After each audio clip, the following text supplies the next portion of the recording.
Yes, YouTube, welcome back to another one. Thank you for tuning into the video. Before we get started, if you're not subbed, go over there and sub because we've got a lot of good content coming out, a lot of changes in my own personal development as well.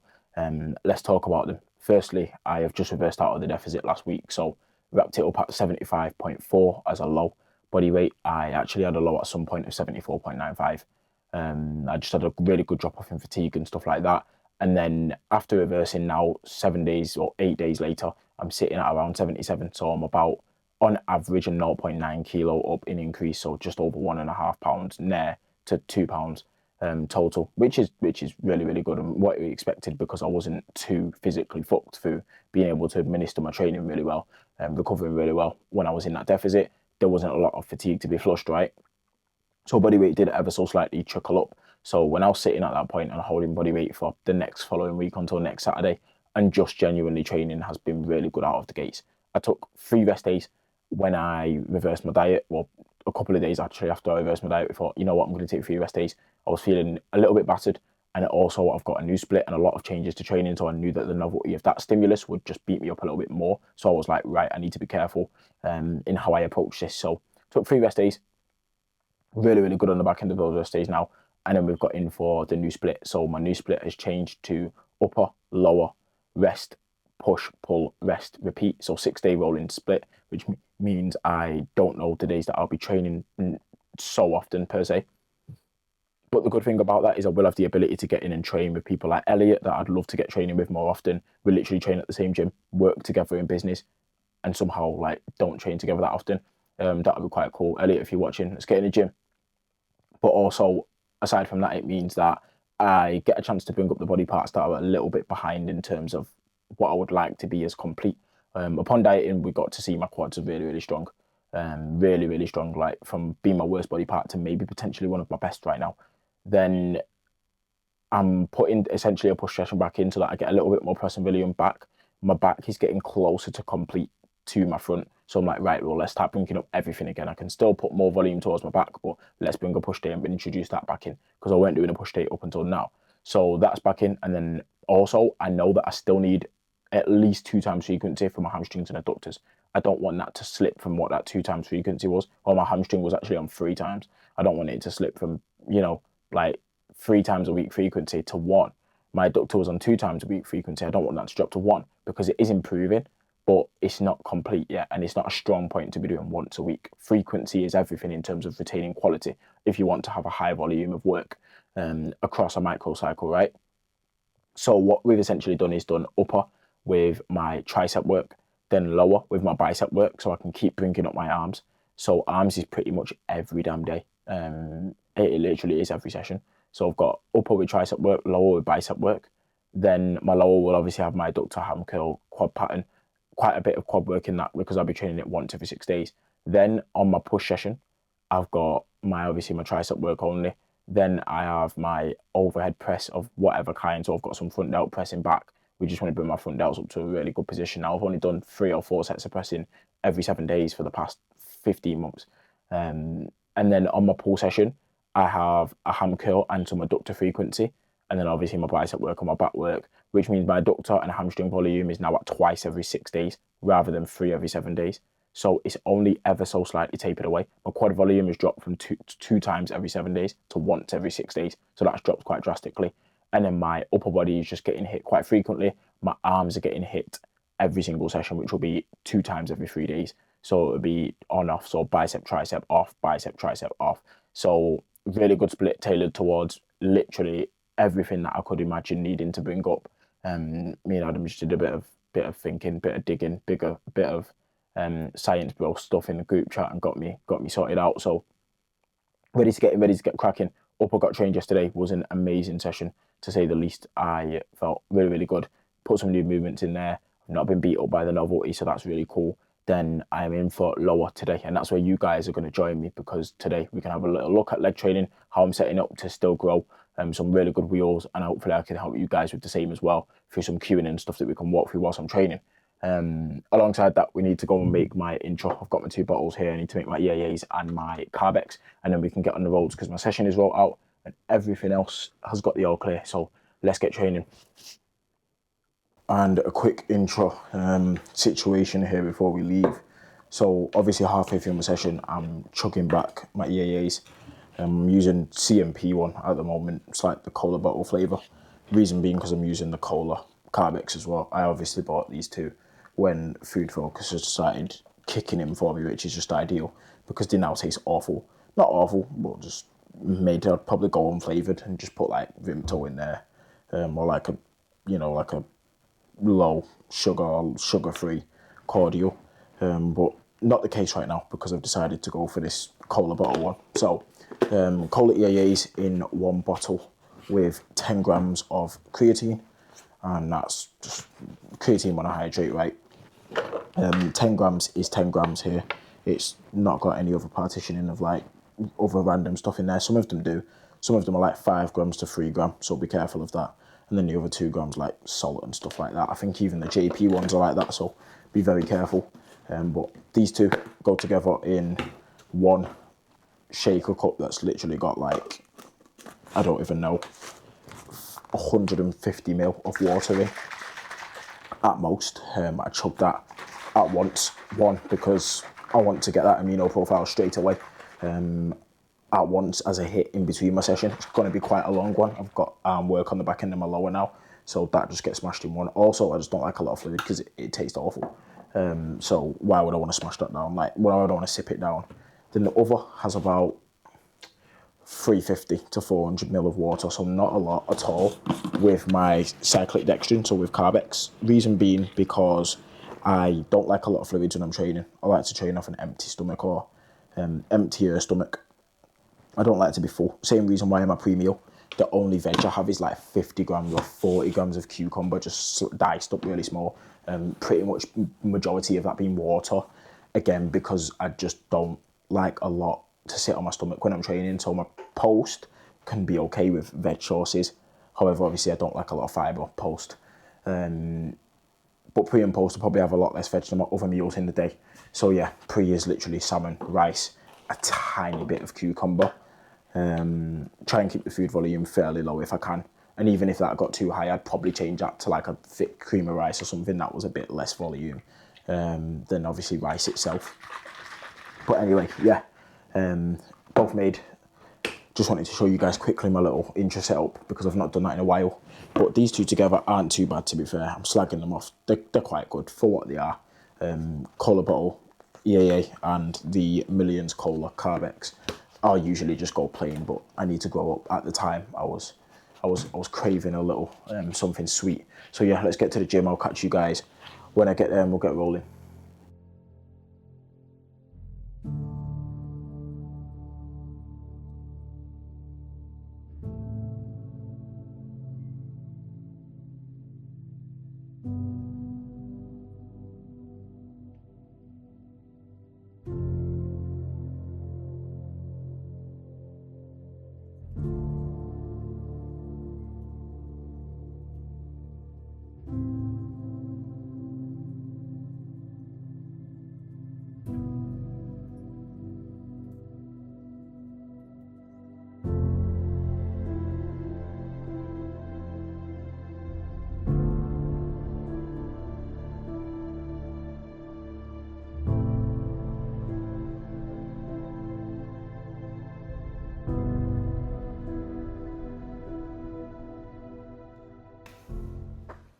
So 3 sets of calf to start off with. Will be standing calf over seated calf, always. Not for everyone. There is some people that are programmed seated for. They do work slightly different parts of the calf musculature as well. You get a lot more gastrocnemius through doing the standing variant, and I get a lot more through actual my muscle connection through doing the standing variant. So I'm never going to sub that out for something I just don't get along with. I might have put 6 plates on a seated calf and I don't get along with it compared to a standing. So standing it is for me. I would love to have a donkey calf raise where I can keep the hip fixed back, because it just creates a position where the stretch through my calf just feels brutal, but we don't have one in here currently. Early into the session, always first, because I understand that the ability mentally, even if you don't think you are, to slack off towards the back end after you've done heavy work, you've pendulumed or you've leg pressed, and you're going to go into something as realistically monotonous as a calf raise where you're just doing this, right? It can drop off, so I do that nice and early, fresh, after I've done my walk and my stretching. when I feel like my head's in the game. That's when I do my calf work and my ab work, and then we'll get on to what a real leg session looks like.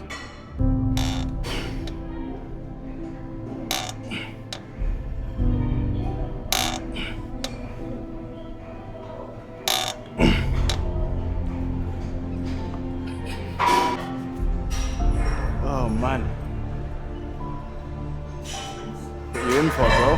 What you in for? Same. Literally just done calf, that's it. My session's not going to be like yours, or I know it.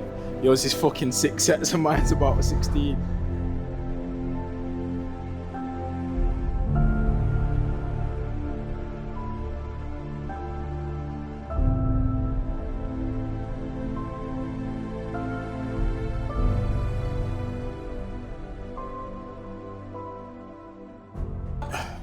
Into the meat and potatoes now. Just get nice and warm in the adductor. We've got a block behind me just to move the hips forward. Trying to keep my legs as straight as I can. When the adductor gets in the stretch, I can lengthen it well. Just focusing on moving that initial change of direction with my actual adductor itself and not through breaking the knee joint. You do that, and you're pretty much good as gold. Control change of direction, half count both ends. It's just about executing things well. You don't have to strive to be perfect with everything, because sometimes that takes away from what you can actually do in terms of creating good stimulus through load. And you don't always have to be the opposite and be a meathead and rag things around, but find a nice little middle ground that works for you and get after it, man.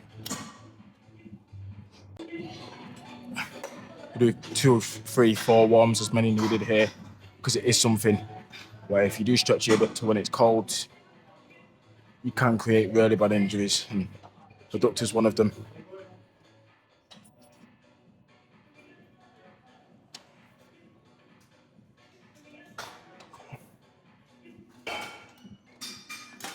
And just respect the fucking warm-ups, man.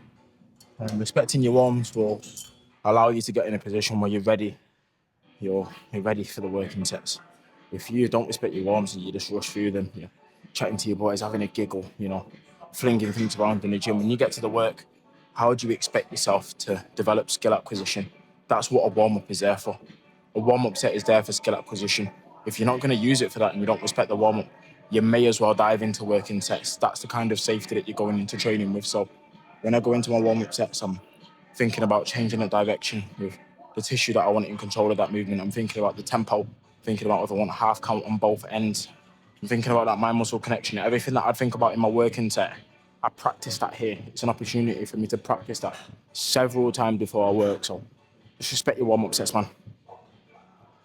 So I've done 110 to 160 pounds, so a 50-pound jump. Then I've done a 40-pound jump to 200, and then I'll do a 20-pound jump to 220 and do a single, and then I'll move into my 230 working set.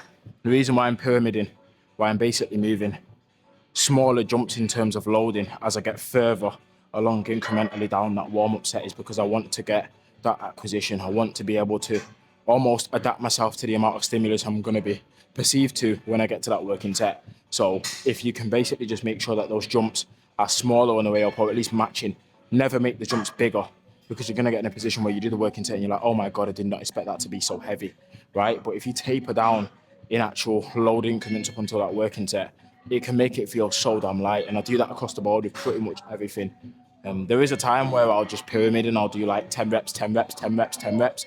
That's mainly where I know I need to get a lot of blood in that muscle group. Something like a hamstring curl sometimes I do, because it's an ability to get my knee warm, and I've had a knee injury in the past.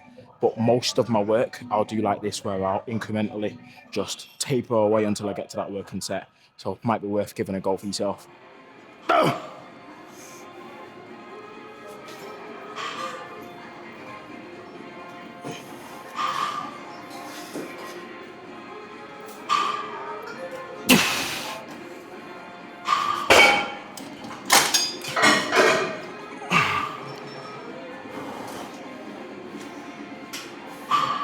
Very happy with that, and then we'll back off. I'm actually going to do plus 10 pounds here because I was out of my rep range last week. We'll try and get around that 10 region, maybe a little bit more. We'll see. We've got 3 sets total, so I'm not trying to do 15 reps here.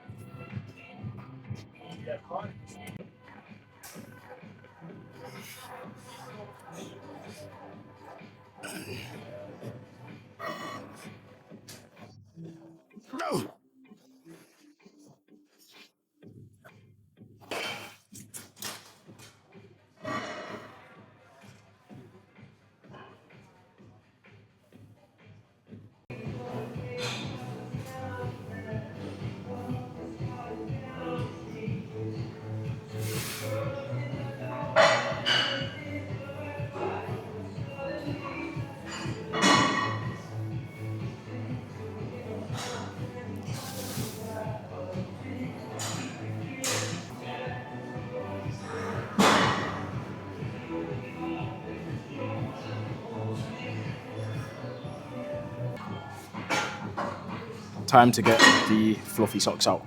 And reason being, my Vivos are such a weird shape. It's hard to see when my foot starts to externally rotate. And I don't want that, because then that shifts the stimulus away from my hamstring, starts to move in towards my hip. I want my knee, I want my foot, my shin, and my hip all to be in line so that I'm driving straight back into my hamstring. So for that reason, the fluffy socks come out so I can make sure that that foot stays as neutral as I possibly can. And that's a massive cue for your hamstring work, just making sure that your foot is in line with your hamstring. It's so simple. Yeah, a lot of people do a ham curl with their foot like this at a 45-degree angle. And you start shifting that back into this hip pocket. It's not needed.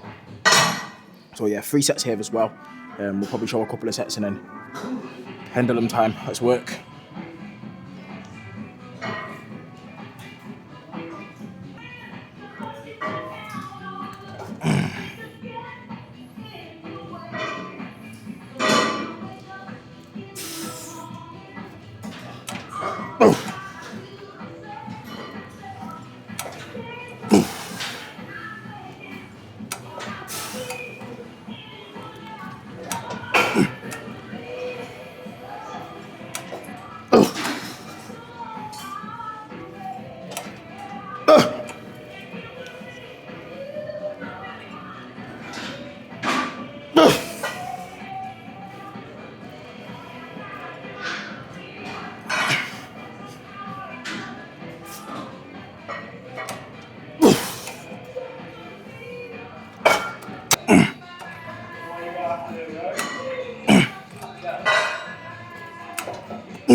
Reasoning behind this order before going to my leg extension. So my adductors are obviously after my calf and ab. The reasoning behind those I've already expressed. Going into my adductor work on my ham curl work before I go into anything, whether that be leg extension, squat pattern, leg press, is because I like to get my hips and my knees super warm before I go into any squat pattern. One, coming from a position where I've had a torn meniscus before, it makes my session feel much smoother. But even without any previous injuries, if you can get yourself warmed up and acclimated to a squat pattern, it's going to protect your knees long term. More than putting knee sleeves on will help your knees. More than tempo and execution through those squat patterns, this will help you so much, because you've got blood in everything surrounding, everything you need to utilize, hip, knee, flexion, all trained before you go into a squat pattern. So that's the reason why I have these prior. I'll now go into a leg extension to get my quad short. On my other session, I'll actually do my leg extension after my squat pattern and after my leg press. But this session will be quad short first, and then I'll go into a pendulum, then we'll go into a leg press and then my bicep work at the end. So let's crack on.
Time to put the fluffies away. The big stuff now. When the knee sleeves go on. Pendulum and then leg press. Got 2 sets on both. I'm gonna see what my body can recover from, because quads every 6 days is a lot different to quads every 3/4 days. But I don't want to administer so much volume in one session that there's a loss in quality or that I can't recover or progress in the same manner. So it will be a case of seeing what I can recover from today and taking it from there. Might be one set of leg press, we'll see. The reason being, I've got to remember that the reason why my volume is like this, ramping more volume through a session and then reducing the amount of sessions per week just does the exact opposite of what we want to do in terms of retaining quality over quantity, right? Because it's better administered through other sessions. My whole point is to reduce load because they're growing at such a capacity that it will stop my physique being complete. So you've got to remember that when it comes to work being reduced in your programming, if your coach tells you to go down from 2 times 7 days per week to once every 7 days, it doesn't mean that you ramp up volume through that one day. Or you add little bits on here and there because the reason it's been reduced is because that body part is going from the amount of work that's been done at an exponential rate. So reducing that does exactly what you want to do. Retains it and gives you room to put other things in place. You don't reduce volume so that you can add it in another session. You reduce volume so that you can administer it to other body parts, bring yourself a complete physique. So just about remembering that. So we'll see. It might be 2 sets here, 1 set there. It might be 1 set here, 2 sets there. We'll just see what happens. Just poured a bit of fluff off my fluffy socks, man. Shit.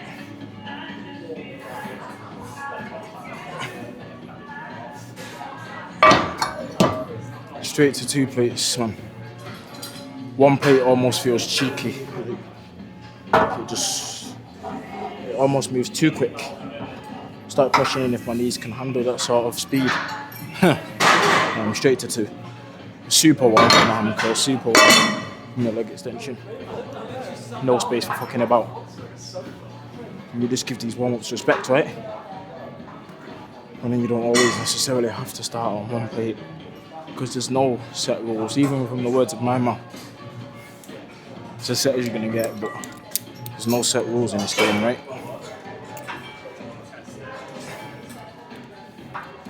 Just find what works and you keep building on that.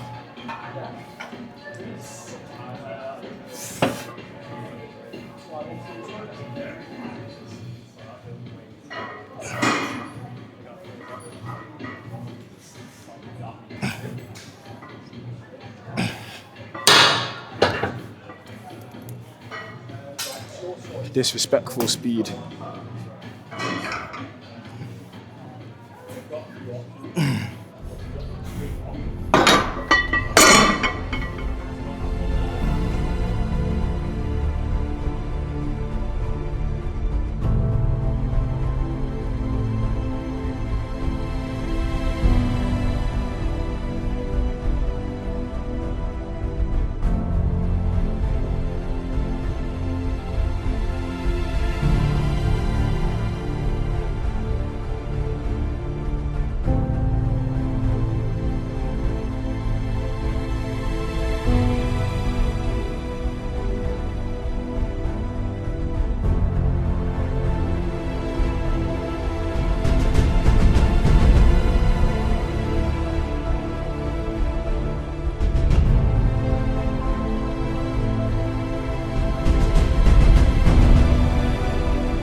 leg work done, pendulum, some length and partial, integrated partial, on my hammer strength leg press, 2 sets of pendulum, 1 set of leg press, and now we're moving to the bicep work. I've literally got 3 sets of a normal curl. This flex machine feels beautiful, and then a variation of a hammer curl because I need a bit more thickness through my arm and like my side shots and stuff. 5 sets, and then on the home straight then.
That is the session wrapped up.